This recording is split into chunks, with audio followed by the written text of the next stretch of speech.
Russia's President Vladimir Putin is on a rare trip outside of Russia since the invasion of Ukraine. He will hold talks with Turkish President Recep Tayyip Erdogan and Iranian President Ebrahim Raisi. Syria is on the official agenda, but Putin and Erdogan are also expected to discuss a UN-backed proposal to resume exports of Ukrainian grain. Millions of tons of grain are stuck in Ukrainian ports, threatening a global food crisis. Let's get the perspective from Turkey and bring in our correspondent Yulia Han, who is following all of this from Istanbul for us. Why are today's talks so important, Yulia? Well, the actual summit later today officially focuses on Syria. As you mentioned, Russia, Iran and Turkey support opposing sides in this war. But despite their troubled relations, they have met many times in recent years in this exact format. But now that Ukraine also features on the agenda, this is an opportunity for the Turkish president to project influence and power regionally and internationally. He will get the chance to hold his first meeting with Vladimir Putin since Russia invaded Ukraine in February, and that is very significant because Turkey is a NATO member.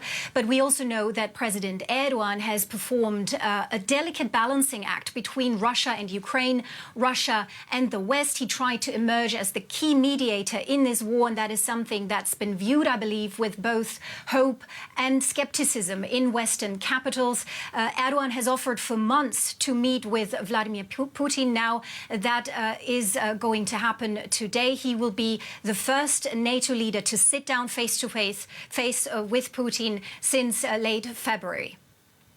And Turkey has also been trying to negotiate an end to Russia's blockade of millions of tons of Ukrainian grain exports. Erdogan and Putin expected to discuss that. Tell us a little bit more. Well, exactly. This is what Erdogan and Putin are expected to talk about today.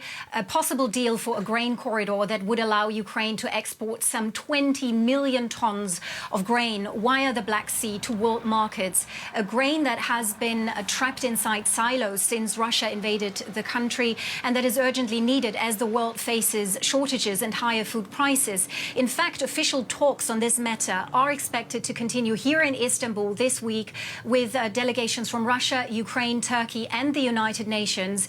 And Turkish negotiators have been hopeful that a deal could be signed this week. So I'm assuming Mr. Erdogan will try to convince Putin not to throw a spanner into the works.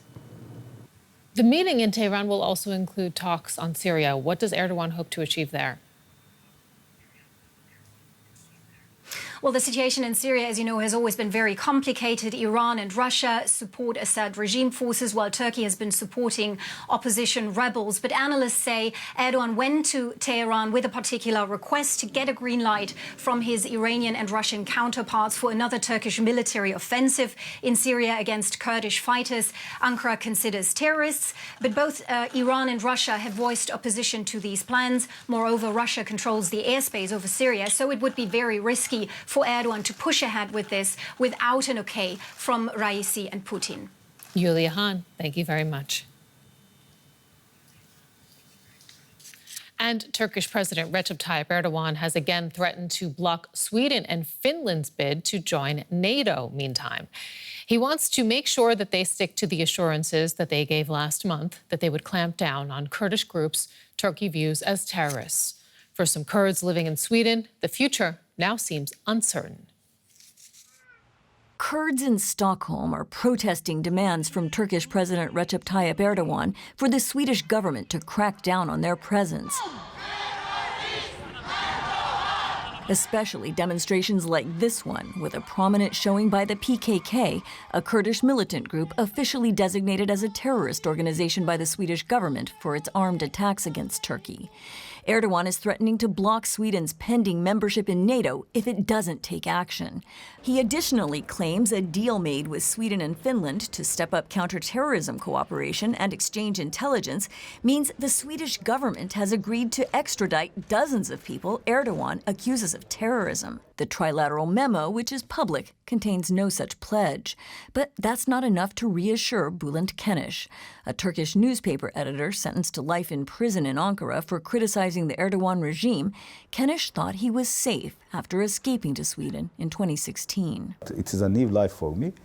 I take a big breath and said that, okay, now the danger remain behind. But the danger didn't remain behind. In February, Swedish authorities informed Kenes Turkey was demanding his extradition. He had to testify and says his case is currently in the Supreme Court. I am just journalist and academic. I just criticize Erdogan regime. Ankara accuses him of many crimes, including of being a Gulenist, a follower of an exiled religious leader residing in the U.S. whom Erdogan has labeled a terrorist. Kenes has found his name on lists of people Erdogan says must be handed over before he'll approve Swedish membership in NATO. Could you ever have imagined that you would be in this situation where you feel like your life is a bargaining chip? Under normal conditions, I am sure that the Swedish system continue to protect me. I am not 100% sure right now. He's not alone. Since Erdogan leveled his demands against Sweden, Kurds who support groups considered illegal in Turkey are nervous, even though the Swedish government rejects suggestions it's made any deals on extraditions with Ankara. Amina Kakabava is a Swedish parliamentarian with Iranian Kurdish roots.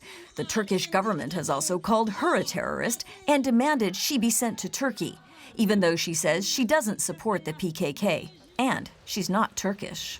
People are also very worried about my security and their own security, of course, even in abroad, you know.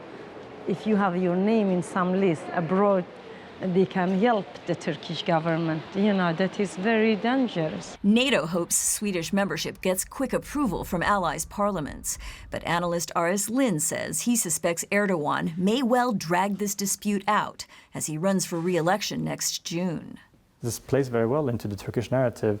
I think it's an attempt to shift focus from the very high inflation that makes it very hard for people for their everyday life, and also for the upcoming presidential and parliamentary election. Bülent Kenes hopes he won't have to wait that long to know his own fate. A dignified life comes to end for me if I deported. He's hoping to learn by September that he can stay in Sweden.